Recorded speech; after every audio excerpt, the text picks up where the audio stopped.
成隊人殺到要揾阿周公講數，情願唔瞓覺確係嘈，好嘈。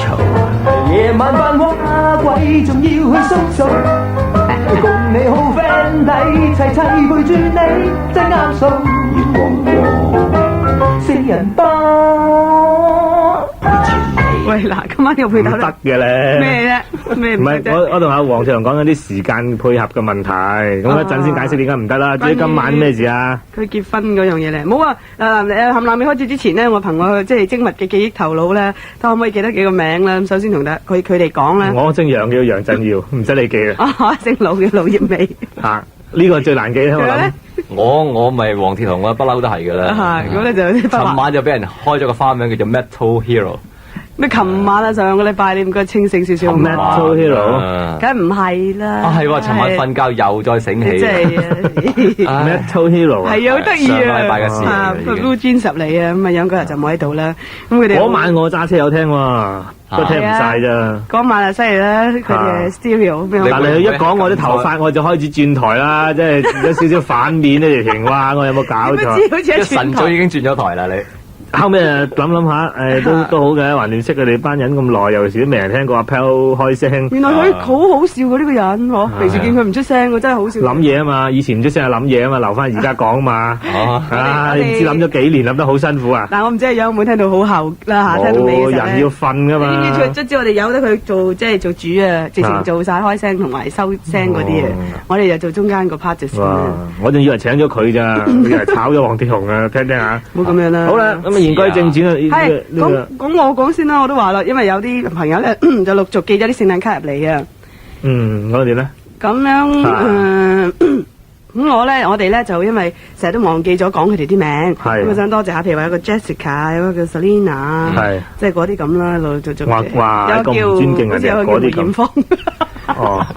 有個叫林憶蓮啫咁咯。仲有好多嘅其實。即係低空最近話嗰個梅艷芳係咪即係嗰個？嗰個啦，即係嗰個都話令到全港女性好 happy 咯，好有希望咯。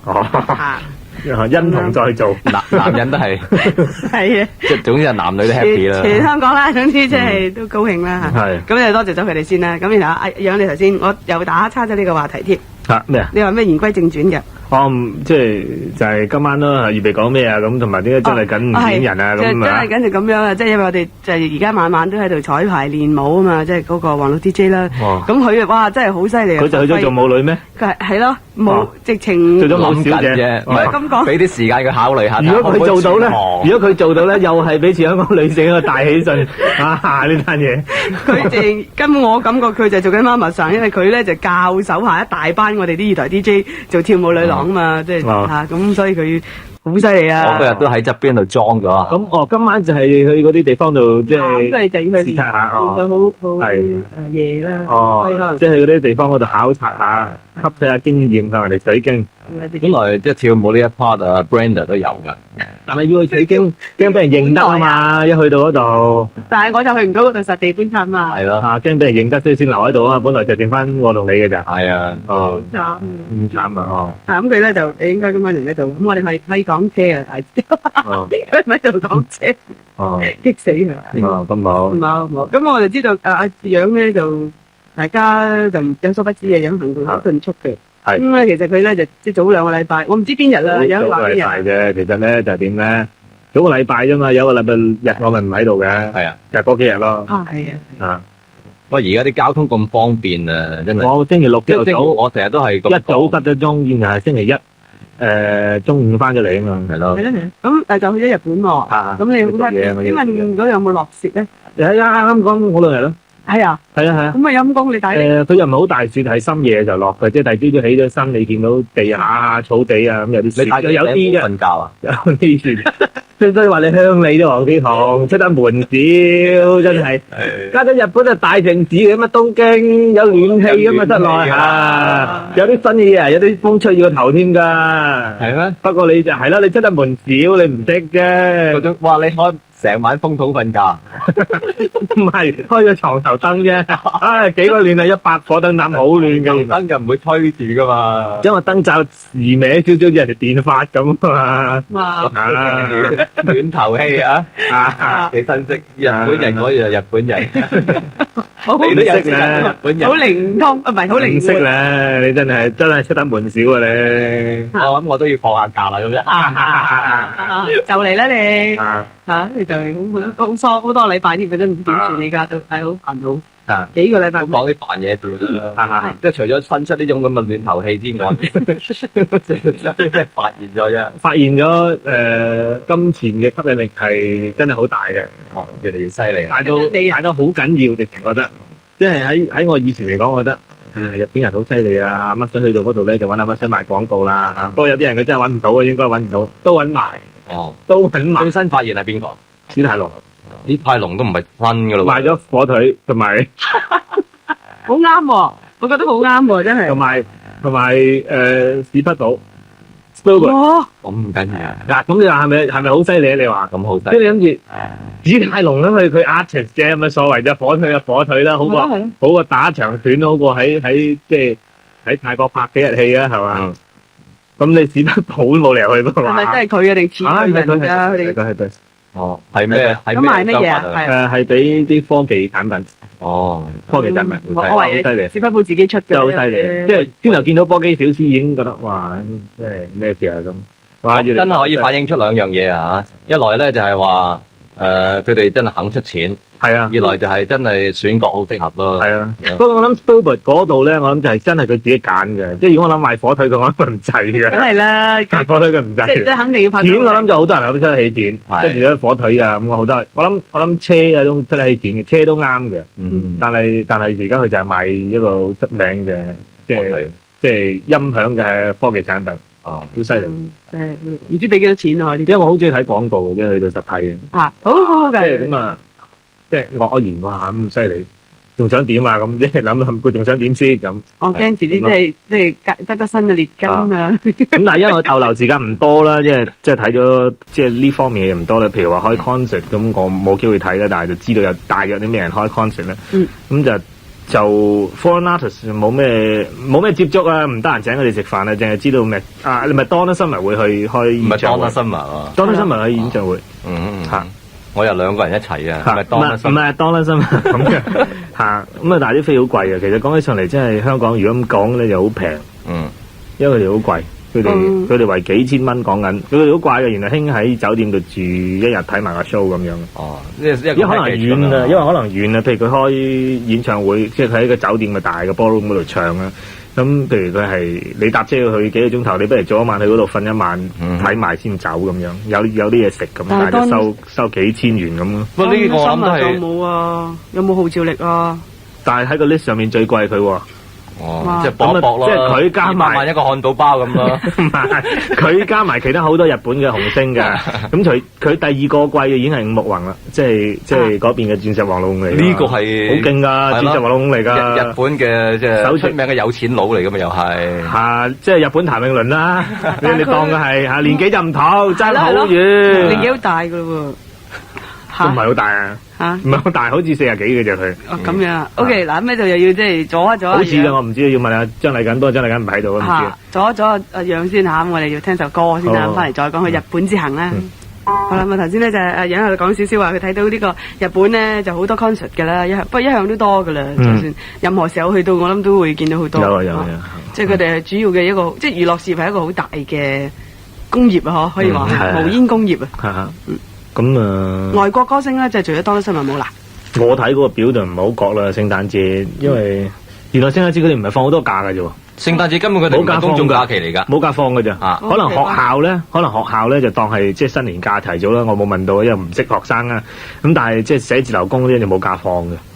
係啊。咁所以如果你話去開演唱會嗰度係咪頻密咧？我諗就即係普普通通嘅啫。反而新年佢哋放成6-7日咁樣。好奇怪嘅可以，即係日本大家都覺得會係好幾即係跟隨呢個西方文化啦，好多嘢都會跟嚇。竟然呢個咁短嘅時間，但係佢節日咧就反而好傳統嘅，保護翻自己啊。佢不過就啲計劃真係好長遠㗎，佢哋真係。我仲記得喺先喺邊度？喺銀座啊，咁有間大百貨公司咁好高啦。啲百貨公司通常就係即係成棟都係自己百貨公司。咁有個大牌舉咗出嚟，咁當然又提下聖誕節啊咁樣之類啦。咁其中仲有一個咧就講1990年咧就係呢個又係博覽會啦，喺佢哋嗰度嚇。如果距離90年咧就仲有800幾日咁樣，即係逐日減，即係個跳字嘅佢喺度，一日減日，一日減日咁。哇！我望出嚟，哇800幾日喎，咁早已經講啦，咁早已經講啦。咁啊慶祝啊，大肆慶祝唔係提醒你，仲有800幾日就嚟啦咁啊！當然仲有啲嘢即係跟住咁。如果死咗頭胎都2歲啦，如果死咗頭胎都2歲啦，咁都有嘅。咁即係講起話呢個日本人咧，即係頭先講話都幾保護自己，可能佢特登啲節日咧就唔咁即係跟西方嘅嗰啲咁樣，因為可能啲錢啊可能會俾啲西方人賺咗啊，因為呢啲節。咁我頭先話而家原來連喺洛杉磯咧，好多日本人住噶嘛，好多人移民喺嗰度係最多噶嘛。咁佢哋本身有個嗰啲好似日本街，啲唐人街咁。咁佢哋自己都起咗啲迷你戲院嚟，淨係放日本電影。應該㗎。即係佢覺得咁啊係嘅，親切啊嘛。係同埋實去睇㗎。咁佢嗰啲錢咪又起碼都攞翻啲咯，即係咁。係啊，不過講起日本錢就好傷咯，因為嗰個匯率嘅問題咧越嚟越貴啊！我喺東京逗留嘅時候5個8毫幾啦已經係嘛，翻嚟之後早2日咪6咯已經去到。我就反而冇留意。星期5嗰日啊，曾經去到6㗎。係嘛？係啊。所以可以請到呢個史泰龍啊，或者係 Spielberg 佢哋拍廣告啦，即係西製美金平咗啦。係啊，暈一暈滯啊，即係變咗喺嗰部即係買嘢你即係食飯啊冚唪唥，如果你要計數你真係暈低，提心吊膽。仲埋有一樣就係話如果生意嗰啲咧，嗰啲回水我哋嗰陣時講過嘅，即係如果係好早，譬如話旅行社咁先，咁嗰陣時唔同噶嘛，你收你嘅錢。係啊，我諗損失大啦，如果旅行社。同埋爭3個月數噶嘛，即係將來3個月後可能完全又多咗一橛咁樣。我逗留喺銀座啦，咁變咗咧就即係其實都好旺嗰度，應該好多香港人嘅。但係我好似接觸過唔知即係喺街行度聽到有人講廣東話一至2次咁嘅啫，喺銀座好旺嘅地方。即係少咗人去。少咗應該係。可能因為貴得滯。少啊，真係少。咁就。冇啦，咁貴你點掂啫？即係平時佢哋街邊最平嘅咖啡150 yen 咁，或者上嚟即係普通咖啡室啦。佢哋咖啡室就梗係唔係好似香港啲茶餐廳咁啦。即係最普通都靚過香港茶餐廳好多噶啦。150 yen 即係賣9蚊杯咖啡。咁茶餐廳而家我諗收緊4蚊嘅啫，3個半嘅啫。咁當然嗰樣嘢好難比較啦。咁但係如果你喺酒店食個早餐係14 yen，咁你就知道幾犀利啦。100蚊到，差唔多100蚊。係咯。咁香港最高貴嗰間都收唔到你100蚊啦，而家應該。都係收你60蚊到嘅啫。果然係好犀利啊！呢個嘢就越嚟越貴啦，變咗。就好犀利啦咁唔好講話，即係有冇多唔多香港人去啊？咁其他嗰啲遊客咧，即係你就咁揦一揦眼，多唔多外國人喺度啊？外國人多，好多外國人多。其實基本上。就即係我諗，因為大城關係咧，外國人去揾食集中晒喺東京，所以你實見到嘅，冇可能見到。咁究竟佢遊客喺度揾食，你就好難講。咁但係多數我諗都係做嘢嘅，好多嘅。咁你今次即係去咗係話當咗我個訪問嘅，係啦，即係去咗呢一段咁嘉賓冇茶飲嘅點解？嘈啦你！咁仲有啲咩新發現啫？係啊，有咩得意嘢啊？通常冇咩得意嘢喎，我覺得即係如果以經濟嚟講，係衰退咗喎。日本即係我睇睇東京衰退咗。最明顯一樣嘢就係話，往日你去見咧就淨唔好睇第二樣，淨睇打火機咧。日本有啲設計層出不窮嘅啫。哇！今次去到咧呢個深水炸彈下手榴彈下至有個美女，你今次一樣嘅，點解個個都見過嘅？冇新設計，問嗰嘢都冇啊，冇啊，竟然冇停咗。即係就算你覺得嗰個新設計，你都覺得唔再高興乜咁嘅咁。即係有一款我見到再新少少，就好似個代錶咁嘅，打開，咁就有個鏡俾你照下鏡，然後中間你撳個粒的，好似個代錶個粒的咁，會有火走出嚟。咁我諗你可能都見過。武器嚟嘅可能。嗰隻嘢就28 yen 咁都百幾蚊啦，係啦，150蚊到。我以為我哋整蠱人嘅，如果你個面有啲嘢咧，你俾你照下，嗱你睇下你。唔係，佢打開你就睇到係打火機嚟嘅，咁但係即係百幾蚊咯，咁我又真係，咁有啲新嘢出咗嘅，但係嗰啲新嘢好昂貴啊！我記得上一次去嘅時候，有個即係做唱片嘅朋友同我講話，佢哋有隻叫做 DAT 嘅錄音帶啊嘛。係啊。咁我就因為香港而家唔係好國有啦，咁但係唔係咁普遍啦。咁我去到唱片公司見到，咁佢哋有啲古典音樂，即係絕大部分攞 DAT 啦，已經同埋類似唱片出咗啦。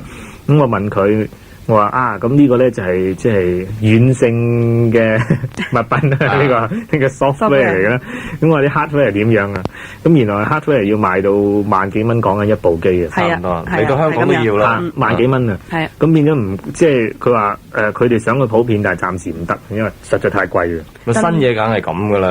我哋話第一代啊嘛，佢生產唔多啊嘛，咁但係好牙煙啊，因為以前試過你第一代去買，結果嗰樣嘢唔再 popular。你買一部機之後，啲 software 慢慢都唔係好出嘅喎。係試過啦，嗱，譬如 VHD 啊，已經係一個好嘅例啦，即係唔係出好多。以前4聲道啊，咁唔係出好多，所以好即係好危險啦。但係好就係實係好嘅，應該。但係呢一樣嘢咧，就我諗而家好多，尤其是對呢一方面嗰啲消費者啦，都已經係即係聰明啲嘅啦。有啲就如果係唔自在嘅咧，都會話投資落去啦。但係其他嗰啲咧，都會即係考慮過或者係。即係揾好多外國嘅資料書啊，睇一睇，即係佢會唔會再繼續發展啊？咁然後先至再投資落去嘅。但係我照睇就好似即係外國嗰個接受程度幾好咯，因為好多即係 DAT 啊，係啊，好多都已經當正佢會係嚟緊嘅一個工業啦，即係已經睇定晒咧。阿楊最中意睇嗰啲即係 copyright 啊，點樣分紅啊，即係嗰啲咧，所有法律上嘅呢類問題已經係斟酌緊寫好晒啊，成分咁出啦。咁即係同埋個產品一齊出，咁變咗就之後費事咁多麻煩嘢咯。即係譬如好多時睇到話事後先知道，咦呢樣新產品原來可以即係咁多點樣分紅啊，即係咁樣先係公平啊嗰啲咁問題。咁我見到佢哋已經好小心喺度整緊，我諗係即係大致上大家都覺得會有得做。應該冇問題㗎啦。DAT 照佢係冇所謂嘅，即係等於另外一款嘅唱片嘅，你當我係 single 咯。即係其實另外一種錄音嘅媒介嚟啫嘛，但係就有得選擇咯，即係譬如話你自己用咁樣啦，就真係原聲即係90%幾。佢係融合咗CD 同埋呢個卡式帶嘅好處。係啊，又細喎，佢細過 CD 嘅喎，佢本身係細過一張 credit card 嘅喎，個體積係大過普通火柴盒一啲嘅啫喎。咁如果你想即係收嚟講咧，又好收過 CD 喎。係咁同埋 CD 你真係你揸嘅時候咧，雖然佢話我唔會磨損嘅，咁但係即係好大力刮佢會花啦。但係你揸嘅時候都要好小心嘅，你自己嘅心會好小心嘅。但係呢啲帶冇事嘅，揸住你跌落地冇事咪執翻咯。同埋佢即係嗰個自由度大好多啊嘛，你可以洗咗佢再錄過啊嘛。最緊要就係可以錄。係頭先講起話即係呢個 CD 嘅產品啦，咁就阿楊你即係見到就係嗰啲即係製成品。但係就好貴，香港而家都有㗎啦，有㗎啦，我都見到有廣告。我諗即係等於以前 CD 咁啦，開始第一批即係拎出嚟賣嘅時候就做古典先啦，因為嗰個恆久性即係會長啲嘅。咁即係嗰班喜愛古典音樂嘅人，即係喜愛嘅人，即係中意聽到靚嘅音色啦。咁變咗呢樣嘢係啱佢哋嘅。同埋好似即係我諗係 marketing 嚟嘅，即係中意啲古典音樂可以有呢種修養嗰啲人都怕者有呢個經濟能力啦。會好啲啦，即係我唔係話冇嗰啲冇呢種修養係唔係啊？但係就可以有。可能係呢啲問題，同埋嗰個樣嘢係咪真係 keep 嘅買嚟？即係如果你買嚟真係聽2個月嘅，你唔需要買咁靚啦，係嘛？你真係聽完就算啦，係嘛？咁但係如果你諗住真係聽好耐嘅，咁你會覺得聽幾年喎，咁抵啦，貴啲都抵買啦，咁係呢啲原因啊等等啦。咁就開始流行咯。有冇見到啲另外嘅比較新嘅家庭電器嗰啲啊？因為我又見到一啲報章咧就講話而家即係日本啲家庭咧開始用一啲好大個嘅電視機。係啊，繼續喺度推緊呢樣嘢啊！即係希望個電視大，但係我覺得唔得嘅，因為日本即係除非我諗住得遠啲啦。如果你話住喺東京咁啦，咁通常嘅地方好細嘅，咁大個電視咧。如果有人買咗咧，你又會有另外一樣嘢發達嘅，就係買一啲防輻射嘅頭盔俾你先得嘅。呢一樣嘢斜底咁緊喎，即係東京唔得嘅。唔係話咁緊要嘅，即係而家唔係啊。其實啱㗎，我覺得，因為我個感覺就係呢個，我自己純粹個人感覺就係覺得日本人天真過香港人好多㗎。咁如果你買啲防輻射頭盔咧，會有生意做㗎。好似 He-Man 啊！即係香港人就，死咗先算啦，輻射咁烈啊！隔離阿 B 仔出世到而家日日睇4個鐘頭都係咁未死咁嘛，我一睇半個鐘頭啫嘛，使死咩咁？咁但係日本人好天真噶嘛，哇！防輻射頭盔啊，買個大隻先嘅。佢哋好多產品係好得意，你唔會諗到會得嘅就係話，譬如喺街邊而家唔知仲有冇咧，入幾百英又吸下氧氣啊嗰啲咧，買管空氣、罐頭空氣啊。唔係好各位呢啲嘢，而家已經冇啦，即係呃完啦。可能市道唔係幾好啦。真係有人，但係初真係有人用嘅喎，睇影相。不過就咁啱係好似上個禮拜佢就 set 咗佢哋即係嗰啲 fax machine 啊，香港都有嘅嚇。如果你有睇到報紙，最近都有一個即係新嘅又唔係好新同埋賣廣告，即係總之喺有種嘅產品啊，係嘛？即係呢個即係嗰啲咪圖文傳真機咧。因為譬如話普通一架萬零蚊咁，如果你話有啲寫字樓唔係咁頻密用咧，就好似花費好大，又唔係成日用，好似好唔抵啦。咁咧就香港又有個新嘅安排啊！大家睇報紙睇到啦，費事再講啦嚇。即係嗰間公司賣咗廣告啦，因為已經咁。但係日本咧就咁喺啲大嘅車站度咧就裝咗呢啲機。咁變咗譬如我喺呢個站附近嘅寫字樓咧，就可以叫人哋 fax 嚟呢度，我落去攞，又或者係我可以落去 fax 俾人。咁就唔使個個都裝啊，咁就斷時間入錢嘅又係，即係公用啦，可以。斷時間入錢，咁其實呢個係好經濟，因為一間寫字樓唔使成日霸晒啫。即係有好多人好私人企業啊，可能即係得一兩個人咁，佢冇理由無啦啦整個萬幾蚊。咁咪最多行落街擠份嘢入錢咯。呢個好好喎，呢個諗頭嚇。或者幾時你 fax 過嚟，我咪落街等咯。但係其實日本咧，即係呢一方面似唔似香港？香港我就知道，即係好多一人公司嘅啦，其實就。日本會唔會係有咁嘅，即係多數呢種咁嘅操作？我唔知喎，即係大公司又有，咁小公司都應該有嘅啫。個個國家都應該一樣嘅。咁啊係，但係即係我覺得即係香港係應該特別多嘅，即係一人公司。一人公司啊，即係話一個寫字樓可能400尺入邊有即係10間公司註冊咗啊嗰類啊，嗰啲係賣公司空殼嘅啫，嗰啲係嘛？一個電話就3間公司用緊嘅咁啊。呢樣嘢我諗啊冇咁犀利，即係你話一個電話幾間公司 share，但係公司嘅規模好大都好啦，可能即係面積嚟講係細啲嘅。如果嗰間公司面積係好大咧，嗰啲真係好大嘅企業嚟，應該跨國企業嚟嘅。即係普通公司係好細，因為租金實在太貴嘅喺東京。係。即係我聽講，而家已經係差唔多即係世界首席㗎啦，租金喺東京喎，東京市嚟講係好犀利啊！因為我知道咧，有好多即係外國嗰啲咁嘅即係駐日本嘅領事咧，都話頂唔順日本即係東京嗰啲租金咁貴咧，要撤離呢個東京，即係個領事館唔喺東京啊，要搬啊，一係就夾咯，好慘啊！即係嗰啲4個國家啫，一個領事館咯，即係細嗰啲國家咧，根本即係唔可以支出得咁貴嘅租金嚟，即係擺個領事館喺度。有好日咪冇人上嚟啲 visa， 收錢收唔翻，所以逼住要搬。即係呢樣嘢其實都即係幾諷刺嘅咁樣嚇。係啊，但係我就想問阿楊咧，頭先佢講過嗰隻公用嗰隻機咧，有冇一個人喺度駐守㗎？冇㗎，入錢嘅啫嘛。哦，咁攞就麻煩啲，即係分分鐘攞錯咯。即係我又唔識聽日文啦，我唔知佢攞可唔可以企喺度側邊等啊？但係應該係可以嘅，因為呢個設計如果淨係咁單向咁啊，好弊係咪先？嚇！咁我送咗過去，咁一定要嗰個人有喎，唔係我送唔到過去，咁咪好唔方便係咪？咁但係我就話好得意啫嘛，即係可能即係幾個人都約定話嗱，我5點鐘就 fax 過嚟，你企喺度。橋排咗就唔可以打入㗎啦嘛，等咯。咁喺度等咯，即係可能一個唔覺意睇到人哋啲裝嚟啲哇咁。不過我喺銀座站見到一樣嘢好怪㗎，我諗上次股票冧咧，日本都冧㗎嘛，影響都幾大啊！因為日本好少有癲佬啊、傻佬喺街行㗎，但係我見到有3個，仲未污糟，仲未污糟，你真係好新鮮，喺銀座度仲未污糟，真係好新鮮。你有乜嘢？係啊，你憑咩話你啲先啊？佢對用場係咁鬧，指住用場喺度鬧。但係你唔知人哋講乜嘢啊？係啊，可能人哋嗱有一樣嘢就真係共通嘅，女人呢個女人身材係咪靚咁？即係我睇落去呢個係美國人又好，荷蘭又好，咩人都好，你都覺得呢個人嘅身材係幾靚嘅，係咪先？咁如果呢個係癲嘅，就話知佢講緊乜嘢語文，你都睇到㗎啦。但係你知唔知應該仲有其他行為㗎嘛？咁如果喺地下度兩兩起翻身再鬧咁算唔算啊？咁就會似啲，因為但係你知啦，我哋嗰時講過日本有啲訓練嘅，即係行政人員咧就係好癲㗎嘛，叫行政人員神咁就真唔似啦，睇到嘅，即係你見到啲人嘅神情，你睇到㗎。唔係，等我講埋佢哋嗰啲行為都似嘅。嘅，即係陳咁早喺個地鐵站嗰度劈大喉嚨喺度唱歌，唱到口吐白沫，唱埋威啊嘛即係睇到口吐白沫嘅，唱到暈，即係跟住喊晒咁嗰隻，啲人就望住佢，但係訓練嚟嘅，其實唔係癲㗎。我唔知係咪受訓嗰三個，我以為係 first 啲 grade，反而就似啲啊 grade，啱最近喺嗰個股票大風暴度畢業嘅啫，以為佢哋。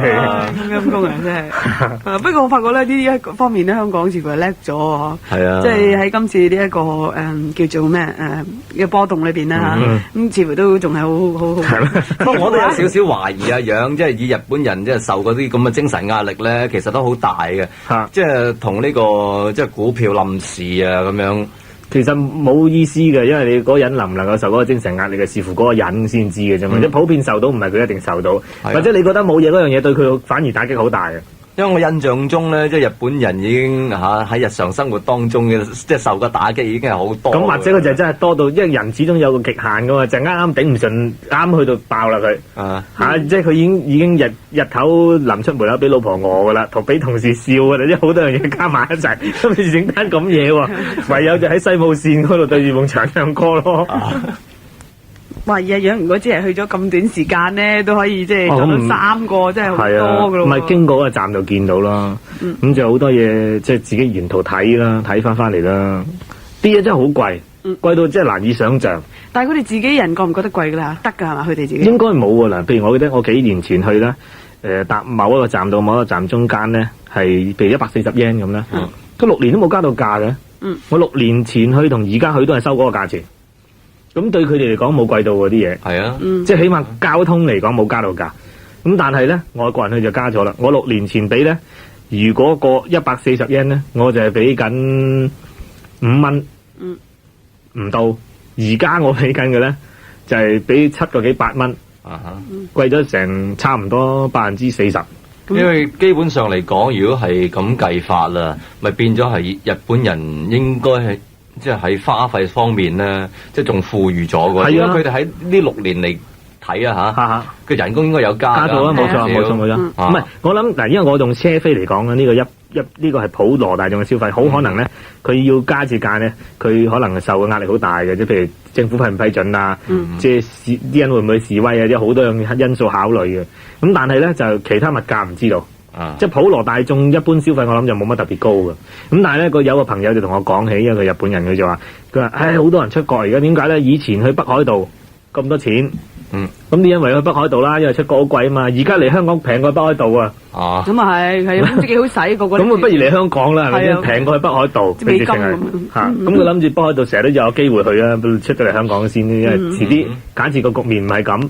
北海道都唔會加價㗎，因為喺國內北海道收 yen 㗎嘛，喺北海道使都係使 yen 㗎嘛，但係嚟咗香港，你使 yen 嘅時候就好好使啊嘛。啲嘢又平啲咧，即係又平過嗰邊。咁同埋即係，但係啲嘢就好貴，即係貴到我真係想像唔到咁貴。我仲記得行過一個時裝鋪，咁見到件名克，即係喺嗰度。哇！呢個天文數字㗎啦喎，已經。唔係喎，佢真係喺度，即係有個公仔着住。就冇乜嘢攔住嘅喎，係人賣佢都可以摸一摸嘅喎，即係人賣都摸到嘅啦。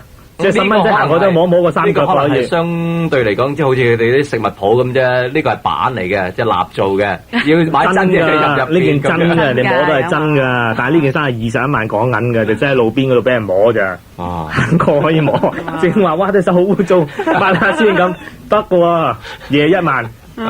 你話香港如果有件衫20幾萬，即係鎖住你買睇嗰啲，即係。哇！喺黃山你都唔係賣，趕你走咁滯啦嚇！我頭先其實係想即係 sorry 啊，講起呢樣嘢，就係講下就唔記得咗，因為一路講咗一路賴咗開去。我就係話，其實如果佢幾年都冇加嗰個地鐵車飛價咧，其實佢係等於平咗，因為佢連嗰個膨脹都冇加落去。係咯，係啊，即係嗬，咁你抵到不得了。其實就好難睇下佢點計咧，即係可能係呢幾年咧，譬如人多咗啊，咁佢個收入。計翻出嚟咁，發覺佢賺到錢啊！即係譬如以前就冇咁坐咁滿人嘅，都係俾咁多錢嗰啲燃油費，而家坐滿人啦咁，即係可能人多咗啦。咁又或者係政府故意將個即係一般嘅消費希望撳得低啲。即係如果你話我真係食啲好昂貴嘅外國入口嘅嘢，就可能好貴，或者即係外國消費品會好貴。其他嘅外國貨品多唔多入口咧？即係除咗話要食外國嘢之外，譬如話嗰啲即係名牌嘢啊嘛，多㗎，佢哋一向都多㗎啦。你睇下買唔買得起啫嘛。係咯，你中意咪買咯，啊！你中意咪買咯。我諗有人買嘅，有人買嘅啲我睇過喺飛機度睇過個數字，翻嚟香港都睇到就話佢哋嘅歐洲車入口數字啊，舊年增加咗30%幾啊。嗯哼。即係嗰個數字唔係全國性啊，淨係歐洲車嚟講，增加咗30%幾。好奇怪喎，咁樣，即係佢哋出產汽車已經係咁出名噶啦，係啊，仲反而有可以容納咁多歐洲車。你橫掂都買車啫嘛，而家啲 yen 咁鬼強，咁佢發覺哇，我俾嗰啲錢出去都買個日本車同買個歐洲車差唔多錢，或者我爭啲啦，用乜嘢？第日個 yen 唔係咁強嘅時候，我買唔到噶。但係佢哋係情願揸呢個外國車多。我諗佢哋即係都雖然話好即係用國貨啊，用國貨，但係始終都有少少嗰啲崇愛心裏邊都有嘅，名牌嗰隻啊，多少少有。以前買就因為一可能真係政府唔推崇你哋啲人咁做啦，二就係真係好貴，即係比較嚟真係可能貴過本地貨好多。咁但係而家如果嗱一來佢哋又有錢咗。但係個個都有錢，哇咁有錢，不如買下啲正嘢啦，貴嘢咁，所以可能咁樣就增加咗。係，但係我又知道佢哋譬如話外國貨喺嗰邊係貴過例如喺香港㗎。冇所謂㗎。好多牌子啊，咁所以就話我就成日見到啲日本遊客咧嚟到好似執倉咁㗎。但係佢入翻去嘅時候有 quota 嘅，即係你一個人唔可以壓幾架車翻去。當然啦。唔係，即係你日常普通用嘅手袋啊，你可以喺香港買啦，眼鏡啊、打火機你可以買啦。咁但係認真犀利嘅手錶啊，佢哋要登記咁入去嘅時候，咁一個人帶2隻，咁你已經有排講。不過有啲就佢哋真係好瘋狂買，就係唱片同埋鐳射碟。唱片鐳射，即係可能嗰邊又係貴好多好多咯。嗰邊都係貴，但係呢啲嘢我諗佢唔會幾瘋狂買翻去嘅啫。除非即係佢喺嗰邊買唔到嘅，咁佢會買嘅。即係以我所知咧，就係即係日本人都好中意嚟香港咧，就係買嗰啲即係美國貨。係啊，因為嗰個版本唔同啊嘛。啊，因為美國版嘅某一啲電影咧入咗日本咧係唔入得日本嘅，入日本呢就加咗啲手續，即係即係美國嘅電檢尺度同日本唔同嘅，咁所以咧如果佢想睇某一啲鏡頭嘅話咧，就一定要離開日本買。即係已經係撇離咗話，即係價錢唔同。唔係價錢嘅問題嚟嘅，係唔係價錢問題嚟啦已經。但係入口係冇問題嘅咩？如果一個人帶入口，我係鹹濕佬，我肯認咁啊冇問題嘅，有咩問題啫？哦，但係佢入口呢啲帶通常係要抽稅嘅，會抽稅，但係咪照抽咯，佢哋冇所謂嘅。佢要抽稅，因為我自己都帶咗錄影帶入口都抽稅。即係志在擁有啦嚇，即係不計呢個成本啦。或者佢翻去揾翻嘅啫，翻去租俾啲隔離鄰舍啦，正嘢。但係咧，講呢啲即係電檢處嗰啲咁嘅錄影帶咧嚇，今日啊黃天鴻講咗俾我聽，一套電影撳咗，即係令到我唔係撳，即係判咗係個好特別嘅級別，你覺得奇點解咧？我明啊，即係講唔講得㗎？都講得，唔講得啫。好經典㗎啦，套戲就係北非電影。呢個我都唔係好明。我細個我18歲以下，所以我唔敢睇呢套戲而家。哦，係咯，但係咩解？即係冇解喎，我都唔明啦。以前我記得，即係都唔係好耐啫嘛。都喺電視嗰度係咯影過，喺 Prime Time 嗰度影出嚟㗎嘛。同埋一個經典嘅作品咁講咧，就係話即係影係咯，影嗰陣時都冇加到任何字句話，即係唔準。咪要講多少少，咪大家蒙查查唔知道咧，就即係話而家有個叫做 OAT 嘅色情物品審裁處，係咪講緊呢件事啊？係。咁咧就將一啲物品分級啊，物品啊，咁啊你可以自動送去又得。被動由差館執咗之後送去亦得，或者其他政府部門送去啊，即係就唔係個個部門都有啦，有幾個部門可以拎咗呢啲嘢送去啦。咁啱有呢套係嘛？北非碟嘢係啊，就係 Casablanca 啦，即係嗰個即係嗰個叫咩？亨弗利保加同一套黑白嘅電影，史仁翁都已經過世多年啦。兩男女主角都正啊！咁究竟即係點樣分咗級咧？我哋即係稍後啊片刻啊翻嚟先就講下。好啦，咪頭先講起北非碟影呢樣嘢嘅，即係話點樣分級法咧？我唔係專家喎，我唔識點樣話咧，點分級喎？即係我淨係知道咧，就即係分咗三級嘅。啲物品可以分三級，即係物品可以係好多類嘢嚟嘅。刊物啊，人啊。乜你都開埋？而家你都開埋啦，其實都分㗎，根本即係話有個係 matter 啊嘛，有個 articles 啊嘛。哇，matter好容易，唔係乜都得。基本上係物品啫。咁個物品本身係好多樣嘢都可以叫物品嘅。係咯。即係所以有啲塑膠嘅製品都可以呢個分級嘅。咁咧就分咗，即係分級可以有3個類別嘅。咁一種咧就係全人類都可以享用嘅呢個物品，即係可以公開發售俾任何年齡嘅人士。即係啲公仔。即係 G 級啦。General。咁第二類咧就叫做即係不雅嘅物品，就係要18歲以上嘅人先買得。咁而且咧可能喺包裝上面有啲指引嘅。即係一定有指引嘅咧，但可能有另外有啲指引，一定要有指引就一定有聲明，就係講明係18歲以上先可以買。咁但係咧，另外有啲指引可能要你包住嚟賣啊，叫你遮住邊度嚟賣啊咁樣。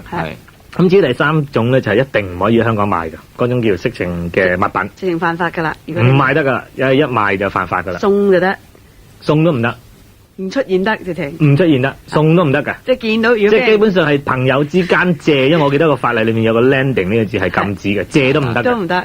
借就係捉到都唔得，當然係講捉到啦，即係唔捉到就係好似個感覺就乜都得啦。唔係法律，即係我覺得都好得意嘅。通常法律就係話，除非你即係證明到佢做咗嗰樣嘢啊嘛，否則就明知都唔當冇嘅。係啊，咁就係呢3種咯，分咗3級咯。我哋頭先就提嗰套戲 Casablanca 就被列為第2級第2類啊，即係要聲明啊，有指啊，即係18歲咁樣嘅。如果被列為第2級咧，喺封面裝眼嘅地方就一定要中英文都寫埋，就18歲以上先准購買。咁呢個字眼就係政府有法例規定嘅，就唔可以你自己寫落去啊！18歲以上先買得，咁呢啲字眼就唔得嘅。即係要跟到捉佢嗰啲字嘅。中國市民嗰個下要跟到捉嘅，要跟到捉嚇。咁就呢套戲即係咁講，就即係話呢一套戲，如果係我諗唔會係大電影啦，大電影係有另外一個法例管嘅，呢個應該係錄影帶或者錄影碟啦。就只可以賣俾18歲以上嘅人，就係咁樣。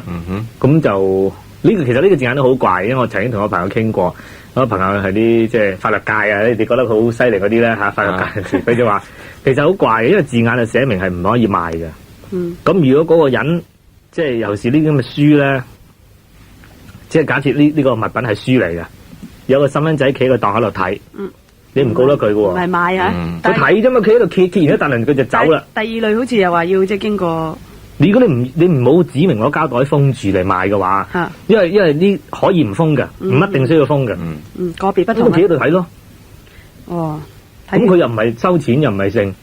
咁佢企喺度睇咯，因為上面寫明唔准賣啫嘛。會唔會上面係寫住唔准賣？會唔會係博呢類人少啫嘛？即係通常，譬如我哋供埋啲書檔喺度掀嗰啲書，都俾嗰啲咁嘅檔口老闆即係趕走㗎。但係即係我自己接觸過咧，就即係話嗰個精神所在咧，就係話唔希望啲細蚊仔咁容易接觸到呢啲嘢啫，只係，就唔係話真係即係想即係趕盡殺絕嘅，即係話。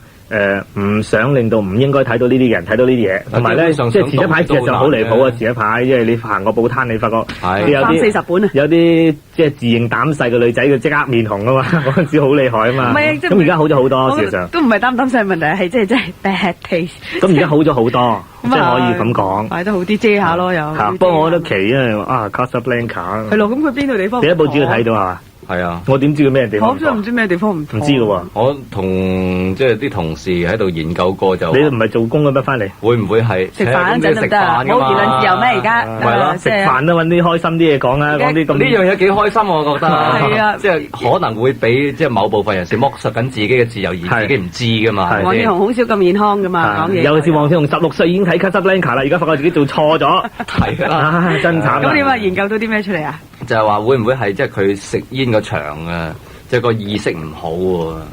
我冇睇，唔係講真咧，呢套戲咧我就未試過由頭到尾睇過晒嘅。只係久唔久睇到啲咁多咁，如果串連起上嚟嘅印象就唔深刻。但係隻歌我就好中意嗰種嚟嘅。我就睇過，但係就只係知道一個其實就係粵語殘片，不過係英語殘片咁啊，好女仔好啱睇。頭先我都仲講緊，我話我嘅印象好似5幾年嘅。咁啊，黃鐵雄就唔係啊，好似4幾年拍添啊，即係總之就唔係6幾年啦，黑白啊，堪富利保加即係如果收音機旁邊嗰啲20歲到嘅咧，分分鐘未聽過呢個人添。讀快少少就知道英文係咩嘅啦，堪富利保加咁咧就反而覺得好奇嘅咩咧，就話上個禮拜5登咧，你俾我睇嘅時候咧，我就覺得好怪，因為有2套戲咧，又係被評定咗咧，就第1級。即係全世界都睇得嘅，但係嗰套戲院上嘅時候咧，就被即係勸喻兒童不宜觀看嘅。一套係藍霹靂，另一套我就唔記得。藍霹應該係 Blue 分分嘅嚇嚇。咁如果你比起上嚟咧，我就發覺，哇！喺藍霹靂應該好犀利過堪富利保加嗰套啊！起碼後尾都打到散晒啊，係咪打翻人又好，撞爛火車又好，即係起碼都暴力好多，係嘛？咁我唔明啦，我就唔明點解嗰個係第一級啦，我就真唔明啦。其實你覺得有冇需要就係話，即係 OK，你評咗出嚟之後啊，即係亦都要即係加少少注腳喎，就話啊點解我唔需要解釋嘅？但應唔應該要有嘅？我覺得應該要有即係有時人哋想即係要交代下㗎。佢而家就咁樣嘅，而家咧就依個 OAT 咧，呢個係一個審裁處嚟嘅，係有呢個法庭嘅權力嘅，相等於，咁所以佢嗰個係一個判案嚟嘅，唔需要解釋嘅，判咗出嚟，我而家係咁啦。係冇人去反對。如果你覺得唔啱咧，你可以上訴，上訴，咁啊即係再審一次咁解啫。咁真係再唔啱，你話再審一次都係維持原判，你可以上去高等法院再上訴。問題最高就係去到高等法院嘅，喺香港嚟㗎。唔係問題就係話，即係OK，你係一個即係審裁處啊咁樣。即係每樣嘢咁，你有個標準噶嘛？咁個標準係即係基於喺邊度咧？就係客觀定係主觀嘅咧？好似就咁嘅，我都只可以講好似啊，好尷尬，因為我好尷尬啊，好尷尬。你我知咁可以唔答嘅。好似就咁嘅，就係佢有啲審裁員嘅，咁審裁員咧係。去決定呢套戲嘅或者呢個物品適唔適宜喺香港出現存在公開發售啊，俾人睇嘅時候咧，就要即係諗大眾嘅尺度可唔可以接受呢樣嘢現時，即係話現時嚟講咧，大眾嘅尺度就話呢套 Casablanca 咧係18歲以上先至睇得，咁解。但係呢啲都係個人觀點嘅啫。佢揀人嘅時候咧，就當嗰啲人係可以代表大眾噶啦，因為冇法子嘅呢樣嘢。除非你又話我要區議員做埋啦，全部選啦、民選啦，咁冇得講啦。即係有部分嘅嘢咧，就即係隨住時間而改變噶嘛，即係人嘅觀點都會係咁樣啦。即係即係或者係 OK 呢？所以咪講現時咯。但係呢樣物品，譬如我3年之後再拎出嚟我要上訴嘅話，得，有個年期㗎，好似係3年之後你可以再評嘅一次嘅。好似係3年嗰個年期，唔記得3定5，但好似係3年。即係話你而家檢咗你係第2級唔緊要，你等啦3年之後再檢，可能係第1級。咁樣。但係呢個有呢個 OA 呢套戲都等咗好多年啦，1950幾年等到而家啦。突然間變咗第2級。係咯，走翻轉頭咧，即係嗰陣時覺得冇乜嘢。就係呢個 OAT 咧，成立咗幾耐，即係真正係有呢個權力9月1號啊！最近法例好似係9月1號啊！咁啊，即係講真呢啲版權嘢咧，就唔係版權嘅嘢，即係呢類嘢啦，即係擰晒頭啦，總之嚇。咁我哋唔講呢啲唔開心嘅嘢，即係翻嚟連連咧講下。雖然阿楊嘅去到好短嘅時間，唔知點解見到咁多咧？係咧，即係佢個人博學嘛，即係眼關七。可能冇瞓啊！係又發咧，咁啊，即係可能發多啲消息翻嚟，我哋又講翻日本嗰邊嘅嘢。不過有陣時，即係我都諗下咧，就係話好似日本嗰啲咁嘅尺度幾好㗎，係嘛？即係直接了當，日本嘅尺度唔得㗎，但係直接了當啊嘛！我話。咁翻嚟先討論下日本嘅尺度。係啦，咁啊即係鐵雄，你覺得點解即係你中意日本嗰邊嘅尺度？首先我哋就請呢方面嘅專家黃鐵雄先同我哋講日本嘅尺度先，即係我相信好多人都唔知道，即係日本嘅尺度係點嘅。我代表我自己嘅觀點嘅啫。咁你亦都唔代表呢個電台嘅觀點嘅。我唔係話你喺呢方面係專家，唔係色情電影專家，而係日本色情電影嘅專家因為你知道日本嘅尺度係點啊嘛。即係日本啊，最主要就係唔可以即係暴露咩嘅啫。咩啫你啊？好唔清楚啊！個鼻啊！大家都明㗎啦，重要嘅部分啦，得㗎啦。都明喎，即係重要部分啦，得㗎啦，得繼續講。即係身體重要部分啫。即係如果係嘅話咧，就要一係要炒咗佢啊，一係就要即係用啲特殊嘅效果嚟即係遮掩咁啊，係嘛？即係呢樣嘢係最容易可以解決到㗎嘛。即係你唔好講佢意識會係點樣啊，或者係冇錯啦。呢個應該手法會係點樣啊嘛？係一個好客觀嘅問題，就係話見到嗰樣嘢就唔得。咁就係咪見到一睇就知啦，係咪先？咁但係意識就好難去猜度啦。係咯，係嘛？因為意識係好見仁見智嘅。咁但係我話見到佢就唔得，你冇理由話你見唔到㗎，我見唔到喎，即係冇可能啊嘛。係咯。咁所以就話即係呢一樣嘢咧，對即係從事呢個行業嘅人嚟講咧，係較有保障嘅做法嚟嘅。即係起碼就即係大家都客觀啲睇。即係譬如話，我係中意賣色情錄影帶嘅。咁但係我唔想犯法。咁當然你而家就你可以拎嚟即係評定啦、分級啦咁。但係分級咧要銀紙啦，唔使講啦。咁就係即係夾硬將個成本打大咗。咁如果能夠有一套好客觀嘅方法，即係頭先阿黃生就贊成日本好客觀啦，係嘛？咁如果你話睇到邊個部分就唔得啦，又要遮啦，係咯。咁反而仲好啊！即係嗱，成本我唔使打大，即情願你話我好嚴嘅。譬如日本而家睇到邊度唔得，我覺得都係好嚴。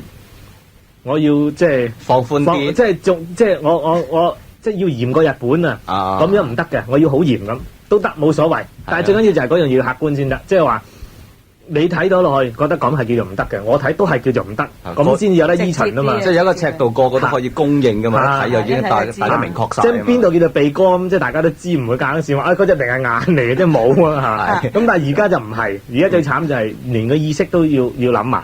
咁變咗就好弊嘅，即係點解呢個會唔得？點解嗰個會得咧？即係點解咧咁？同埋呢樣嘢就真係太過主觀咁啊，可以即係導致。係啊，我都承認呢樣嘢會係。係咯，即係唔夠客觀，又唔會話絕對主觀，只係唔夠客觀。即係如果你即係好似日本咁睇唔睇到呢樣嘢就會好啲啦。即係意識唔好講啦，撇開咗佢啦咁。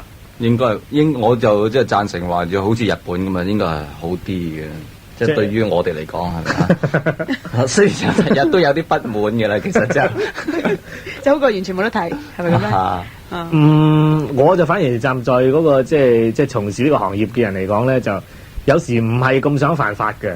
但係好弊嘅有時啲嘢，即係下下如果要送上去又好似幾煩嘅，我覺得下下送上去。咁譬如我願意自律啦，咁你要話俾我聽自律點樣自律先得㗎，係嘛？係啦。我而家預備剪線頭，咁我管工都話俾佢聽，嗱呢度剪個線頭長到咁樣，你要剪啊，短嗰間唔使一剪就成條褲都爛啦，係嘛？咁即係話俾你聽啊嘛，咁你我自己剪啦咁。而家就係咁啦，線頭就要剪啊，點剪自己唔知，而家最大鑊。但係成日有牛仔褲埋嚟，咁你點剪咧？有時要剪，有時候唔使剪咧，咁就慘咯。佢話要剪就剪咯。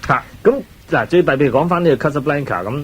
大眾嘅嘢我哋唔知啊，我哋唔係代表大眾啦嚇，即係起碼我哋3個人當中，如果要一致投票，就係3個人都會覺得，呢套戲18歲以下都睇得啦嚇，係咯，竟然話唔得喎，唔睇得就驚佢哋即係瞌眼瞓，一時唔覺意就即係冚親個頭咁啊，唔好啫。大家一齊，尤其是喺戲院啊，千祈唔好帶啲細蚊仔啊，真係喊噶門口。係咯，即係如果要考慮呢樣嘢嘅啫嘛。係咯，咁就。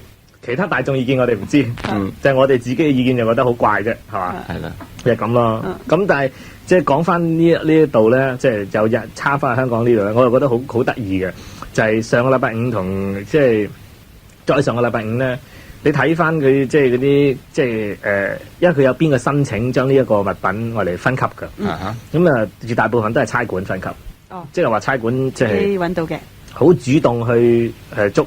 以前點解會唔係咁多咧？我諗以前最主要原因就係唔係咁方便有個法庭去做呢一樣嘢。咁而家有個專責嘅法庭去做呢一樣嘢，就係拎咗上嚟我就評，你係第3類，你點點點，第2類點點點。咁變咗咧就係事實上係好好嘅，即係如果真係要打擊真係專係販賣色情嘅人咧。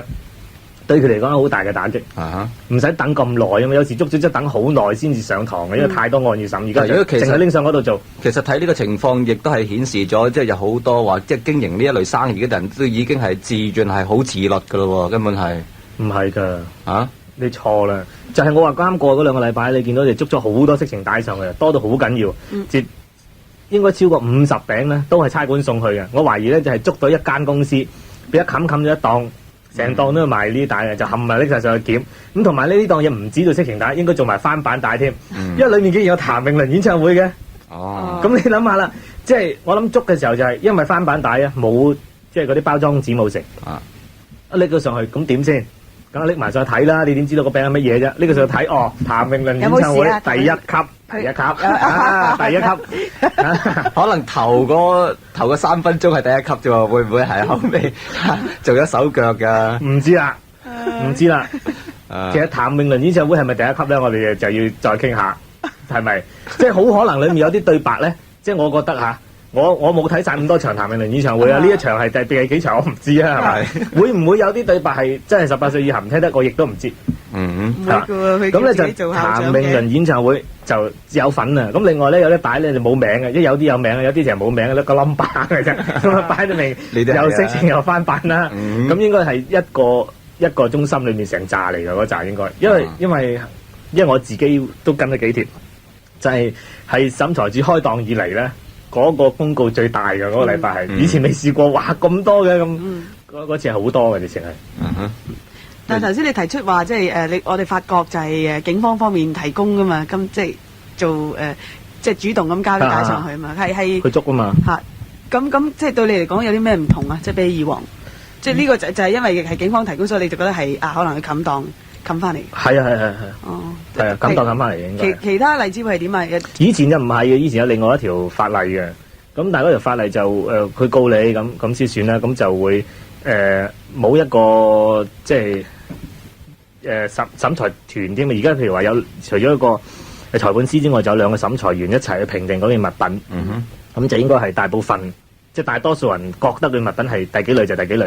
咁以前就係個官決定嘅，咁就會即係仲會覺得唔夠客觀添，即係有啲人仲覺得唔夠客觀，而且咧就係話嗰個官可能一路審開小販啊，審開乜物嘅，突然間整單咁嘢出嚟，係嘛？咁佢嗰個即係要所謂參考咧，冇咁方便。咁而家就可以方便，因為嗰個裁判司咧會有一段幾長嘅時間唔換人嘅，咁變咗就即係如果要參考，會記起以前我曾經有件咁嘅嘢，我當係乜，即係有先例可換啦。唔係，譬如以前有套卡薩布蘭卡，我當第二級，哇！而家呢度仙樂飄飄處處聞上嚟啊，咁咯，咁咯，都有啲鏡頭嘅先有啲咁，唔係不過啲咁樣就係好啲嘅。如果以往咁突然間係嗰個法官本身係好多其他案件嘅，突然間嚟一個，可能喺佢即係10年審案生涯裏面先有2單咁嘅嘢，咁就唔係好記得以前係點，或者係咁要即係花啲時間多啲嘅。同埋佢一個人喎，呢個係一個人嘅抉擇嚟咯。咁而家新呢個比較好啲嘅。其實有冇關係嘅咧？即係譬如話喺電視或者戲院同埋呢啲冇關係㗎，獨立㗎，大家都係獨立嘅，獨立㗎。哦，即係你唔可以話攞嗰個同呢個比嘅，冇關係。雖然咧裡面有個條文就咁講㗎，有啲電影如果喺香港電檢處已經通過咗，你可以唔拎上去分級，但係都有權拎翻你出嚟再重檢㗎。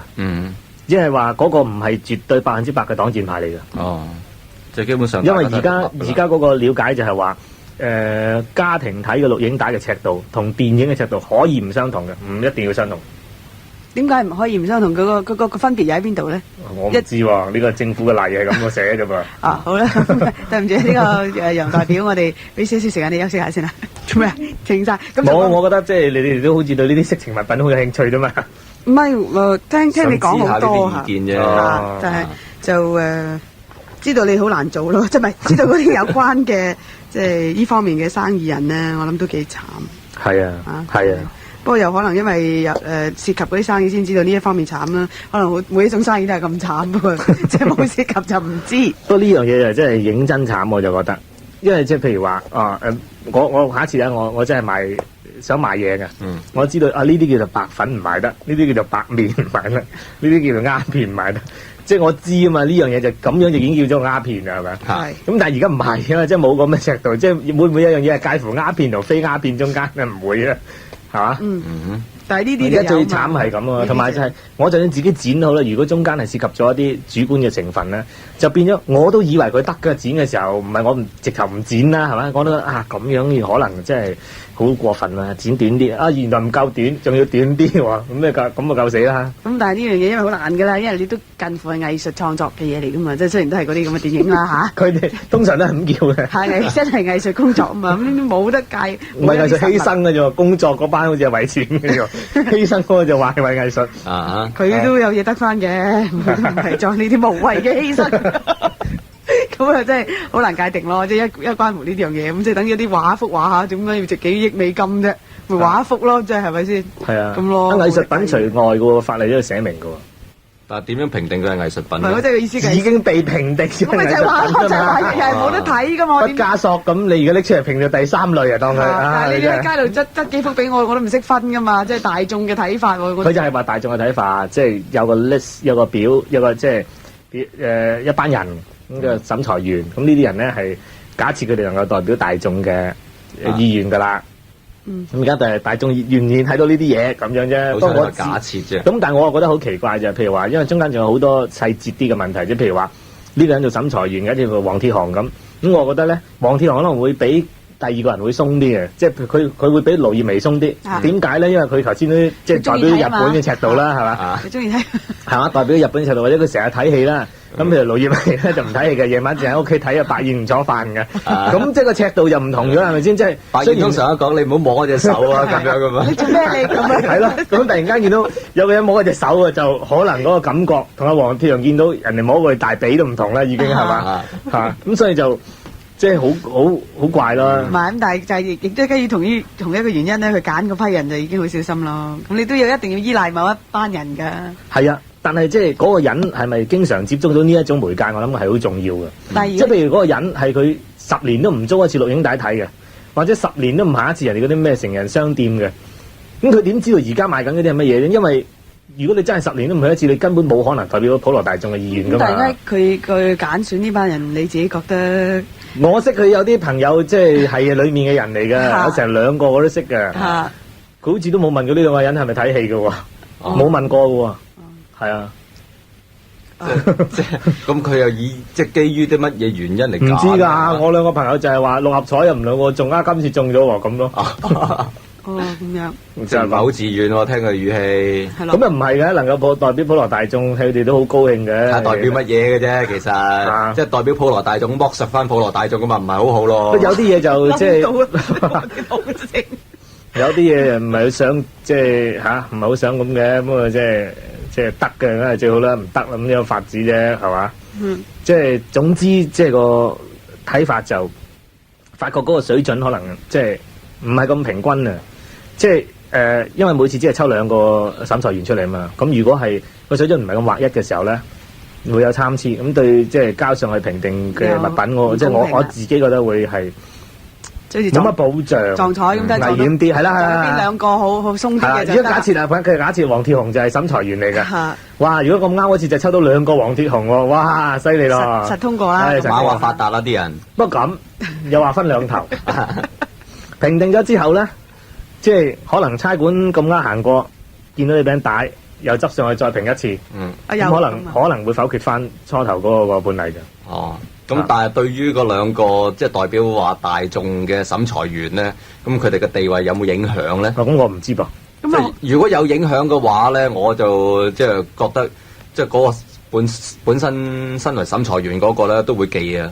即係如果佢又中意做審裁員咧，因為可以睇到一啲即係唔係普羅大眾成日睇到啲嘢噶嘛，係咪？即係如果係揾我做嘅話，我梗係好 happy 㗎。原來你想做啊？但係又會影響自己嘅地位。講大聲啲，聽講啲官都成日聽呢個節目嘅，你講大聲啲可能你。但係又會影響到自己嘅地位喎。咁不如就話即係仍然保持你嘅地位，仍然成日有得睇呢啲嘢，好過就係即係做翻普羅大眾。你真係好想睇呢啲嘢咩？我同你想下辦法啦。哇！咁我自己都有好多辦法。喂，我同你想嗰啲係合法嘅辦法嚟嘅喎。即係如果啲官想知道我點樣可以得到呢啲咁嘅物品咧，咁或者都可以問下我嘅。哇！係冇危險嘅你，但係我哋犯緊法。佢個禮拜過澳門嘅，你唔好話得佢啦呢樣嘢。我喺度睇咗就係，你即係肯捨得出飛機票，你去美國慢慢睇咪得咯。我辦法就係咁簡單。你真係成日喺度嘔幾日咁樣可以？喂，但係阿楊，你話有啲合法嘅方法咧？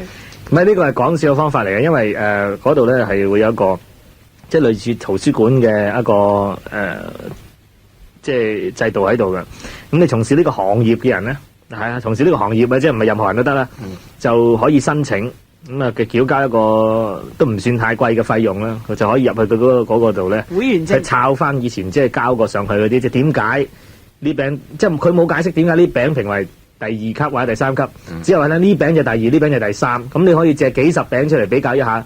我呢餅第2，我呢餅第3，咁從中咧了解得到，即係用你啲演繹啊、歸納嘅方法啊，然後咁就第2，咁啊第3，即係你可以咁樣做。自己學啦。其實呢度有條罅㗎喎。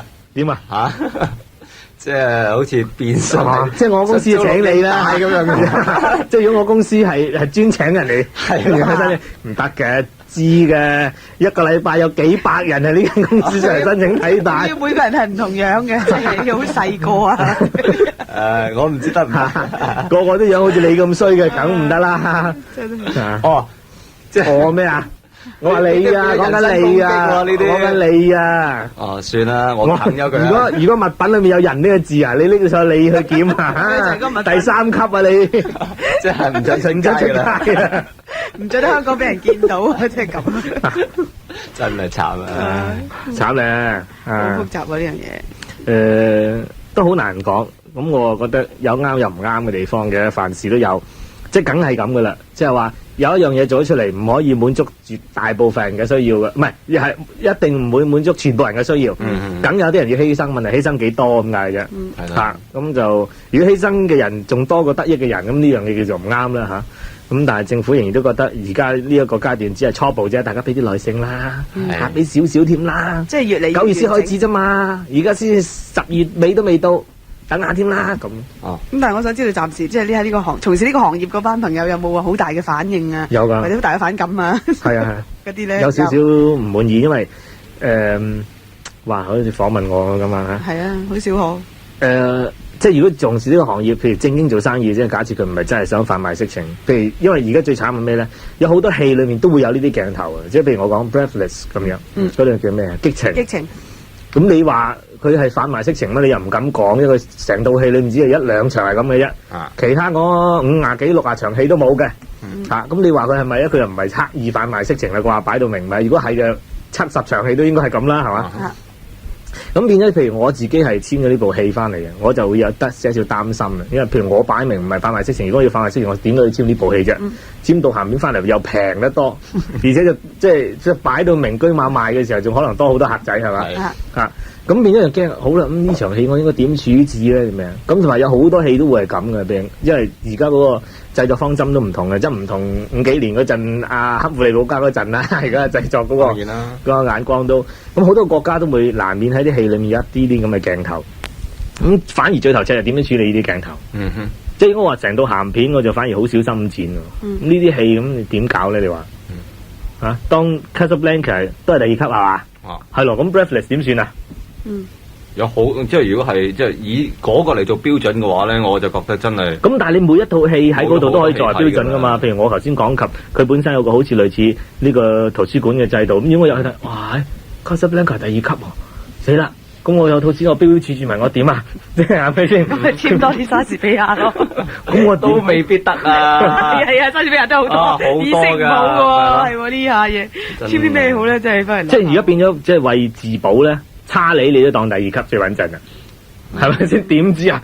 差你同堪芙利堡加差唔多時候啫喎，又係黑白片。差你好似仲長命啲啊！最慘係咁啊，6幾年佢先死啊！但係即係咁計，差你定7幾年佢先死啊！差你本身。咁你牙煙啊嘛，佢長命過佢，即係話佢即係接觸現代嘅尺度仲多啲啊嘛。咁樣啊？係咪先？咁又要諗下先啊！最穩陣咪當咗第2級咯，我覺得係啦。好啦，喺最後一 part，我哋將我哋今晚嘅嘢開估啦。話你賣我豬仔咯，黃天雄。我冇賣你豬仔咧。唔好賣我豬仔啊！咁即係我又唔係期期公告我都睇啊。咁究竟喺邊期公告嗰度講呢套咩 Casablanca 定係第2級咧？首先我哋將嗰啲瞓咗嘅朋友叫翻醒先嗱。如果你哋有啲朋友啱啱即係一齊瞓啊或者點咧，叫翻醒佢。我哋之前講嗰啲嘢。因為我後來再諗下，印象當中好似冇，因為我期期都差唔多有睇嘅，真係差唔多有睇。但係唔係淨係阿黃仲睇到喎呢件事。嗱，其實咁㗎，我諗中間有少少誤會，因為咧即係做自己做，譬如話發行錄影帶或者電影，即係用即係唔係用電影嘅形式，可能16米厘咧，自己都去發行啊。話為咗自保起見咧。佢哋最穩陣咧，就係將自己旗下所有嘅電影都變咗做第2級，因為唔知，因為冇衰嘅變咗第2級。最主要原因係點解咧？因為錄影帶咧，入去錄影帶租，又去錄影帶鋪頭租帶嘅人啊，好少係15歲以下嘅。咁最危險咧就15到18嗰啲嘅啫，即係可能有少部分係呢啲學生。絕大部分嘅客咧都係上咗年紀，即係過咗18歲嘅。咁為咗自保起見咧，落咗呢行字咧，實冇錯，就係話將個責任推咗俾租帶鋪頭。因為點解咧？如果你唔落呢行字，萬一係俾個18歲以下嘅細蚊仔租到咧，就係告發行商嘅，告出版人嘅。咁但係如果落咗呢行字之後，仍然有人租俾佢18歲以下嘅身份證咧，就係租帶鋪頭負責嘅。咁所以佢只係話將佢個責任咧係轉移咗俾人哋咁解。所以就乜嘢戲自己都懟咗呢行字出去先，話知你死啊！如果你俾我都會㗎。好啦，咪澄清咗。咁所以咧，我相信咧呢套戲咧就未必係呢個審裁處評定嘅第2級嘅戲嚟，而係話自行分咗佢做第2級，係自保嘅啫。哦，好。咁如果你俾我真係差你我都制㗎，有乜所謂啫？橫掂租呢套戲都係大人租咁，擠落去冇蝕底。唔係喎，但係我發覺咧，即係呢一點就澄清咗啦，即係可能係佢哋本身公司自己穩陣先至整咗出嚟嘅啫，就唔係即係咩司法嗰度。係，即係因為咁嘅，因為佢自己登報紙咧就款星期5先登嘅。咁如果普羅大眾唔睇嗰兩份報紙咧，就唔知道究竟呢餅帶係咩級別，除非你睇嗰個帶個封面。咁因為第3類就唔賣得噶嘛，咁變咗你只可以睇咧，就知道呢餅帶係第1定係第2級。咁有個行警告字眼就梗係第2級啦，冇就梗係第1啦。咁所以普羅大眾拎起 Casablanca， 哇，做咩變咗第2類啊？咁樣，可能咁係呢個誤會嚟嘅啫。咁即係我諗有啲官可能都唔知，因為佢除非佢日期都睇，逢禮拜5都睇嗰張報紙。如果唔係，佢真係可能唔知咩帶嘅。咁可能個官就中意租錄影帶啦，翻到去錄影帶好租，哇，乜堪富利保加咁嘅咁，變咗第2類啊咁。會啊，我諗會。但係咁咪好混淆咯，咁人哋都又唔知道係究竟佢主動自己分級啊，定係被動分咗級？冇所謂㗎。即係其實最安全嘅話就係第2。如果未夠18歲，根本就唔可以租帶最好啦。唔係，如果就睇下邊個立場啦。如果小朋友咁冇罪㗎喎，18即係譬如你13歲租個餅帶拉到你唔關小朋友事㗎喎，係租帶俾你個人有事㗎喎。咁所以咧就話最好嘅辦法就係如果站在租帶人嘅立場咧，就係18歲以下嘅，就唔租啦。sorry，打機場咁樣啦。sorry，冇得租。即係凡係着住校服唔俾入啊，唔俾入啊，寫個牌喺門口又唔俾入添啊，最穩陣啊！我就覺得，但係如果即係當玩下講下笑咁講咧，假設即係呢一套巴菲特已經真係當咗第2咧，其實真係好多戲都唔得㗎，例如話我頭先講緊小學飄飄處處聞到牙煙啊，真係。係咯，咁佢裏邊有幾場㗎嘛，好煙韌㗎嘛，咁啊即係有條話卡通片就冇事啊嘛。唔係呢套戲佢就過分緊張嘅，我覺得如果站在發行商立場，哇黑白片幾年啫，真係唔係話。咁我哋嗱以佢當佢咁引申咗出嚟啦，咁即係卡通片，咁邊個話卡通片冇喎？暴力到飛起嗬，一樣有，好暴力㗎，同埋即係好。但係邊個話卡通片係細蚊仔睇㗎？係你話啫嘛？邊個話過㗎？冇人話過卡通片應該係細蚊仔睇㗎。和路迪士尼話㗎，佢唔係，因為和路迪士尼話自己嗰啲卡通片係俾細蚊仔睇嘅啫。其實即係卡通片呢一樣嘢，只係另外一種形式嘅一種表達方式嚟嘅啫嘛。冇人話限制大人唔俾入場嘅，基本上亦都冇人特別講咗我套片專登拍嚟係俾細蚊仔睇。有啲卡通片俾大人睇嘅啦，試過啦，譬如 Happy Metal 係好多，係嘛？講明係大人睇嘅，細蚊仔睇完喊嘅，驚嘅人睇到佢驚嘅。咁同埋但係而家香港有咁嘅錯覺，就係卡通片係細蚊仔睇喎，呢個錯覺嚟喎，其實。一有卡通細蚊仔睇嘅，哇乜剝衫啊，離譜啦你真係。其實真人剝衫可能佢唔反對喎。係咪你明咧？佢唔會俾細蚊仔睇嘛，但係卡通諗住一齊坐低睇啦咁。咁就你自己錯啫，因為你以為卡通片細蚊仔睇得啫嘛。其實卡通片都有好多種嘅，咁但係咧，你會唔會覺得就話好？如果譬如黃鐵雄呢個人啊，佢拍一套講明啊，開宗明義，我拍套大電影，但係裡面有剝衫鏡頭嘅，有女人剝衫，咁咧就會唔係咁敵視黃鐵雄呢個人嘅啫。女人剝衫啫嘛，好多戲都有啦，唔係咁敵視佢。但係如果黃鐵雄話我要拍套卡通片，裡面有女主角要剝衫嘅，就好敵視佢啦。哇！你荼毒啲細蚊仔啊咁。但係佢幾時講過話套戲俾細蚊仔睇都冇講過。唔係，但係最慘因為咁多年嚟啊嘛，卡通片。唔係嘅咧，從來都冇人咁講過，除咗荷羅迪士尼講之外。唔係即係唔係話冇有人講完唔講，因為當初啲卡通片係容易接受，即係細蚊仔覺得啊得意啊啱睇咁就即係已經種落咗呢一個形象喺度啦嘛。但係後期就其實唔應該。其實我覺得係真係好無辜啊呢樣嘢。好根深蒂固。咁變咗就話，如果有個人專登做啲成人卡通咧，就即係好似十惡不赦咁嘅嘢。哇！呢樣嘢真係離譜啦，真係大人都唔知。係啊，讀埋細蚊仔啊咁。其實可能佢根本出發點就想俾大人睇。即係好似咩Wall咁咯。Heavy Metal 咪已經係一個好例啦嚇。大人睇。The Wall 已經係啦。細蚊仔唔會明嘅，有啲係。驚咯，真係喊。或者唔開心啊！細蚊仔睇到最低限度都唔開心，因為嗰啲畫唔得意啊嘛。唔係嗰種啦。係咯，冇橋啦，係嘛？即係卡通呢兩個字咧，第一就真係要再諗清楚咯，定義。咁卡通本身係個字冇嘢㗎，個字本身又冇講明係俾咩人睇，淨係話啲畫出嚟嘅畫格嘅連貫動作啊咁嘅意思啩？係咁，但係真係好多嘢已經唔單止卡通呢兩個字啦，有好多例子都已經係即係加咗好多佢本身意思落去噶啦嘛。係啊，即係等於成人咁，其實應該成人冇嘢㗎。但係一諗起成人就諗住有嘢睇啦，即係咁，即係一樣啫嘛。成人冇嘢㗎，本身冇罪㗎。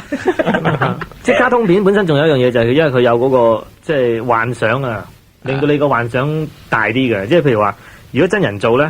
你幻想極都有個限度嘅，即係就係咁好豐富嘅幻想得嚇，因為有啲好刁鑽嘅角度，即係唔係話即係成人卡通，而係話就算就算話係細蚊仔睇卡通咧，成人如果去拍咧係拍唔到嗰啲角度出嚟嘅，真人係唔得。即係譬如有啲童話故事咪即係因為呢度有個即係一個豆有棵豆上到天堂啦，咁佢又爬咗上去，咁你真人拍點樣可以喺上面畫翻落嚟，然後見到下底啲屋仔好細，呢啲好難做到呢啲嘢啊嘛。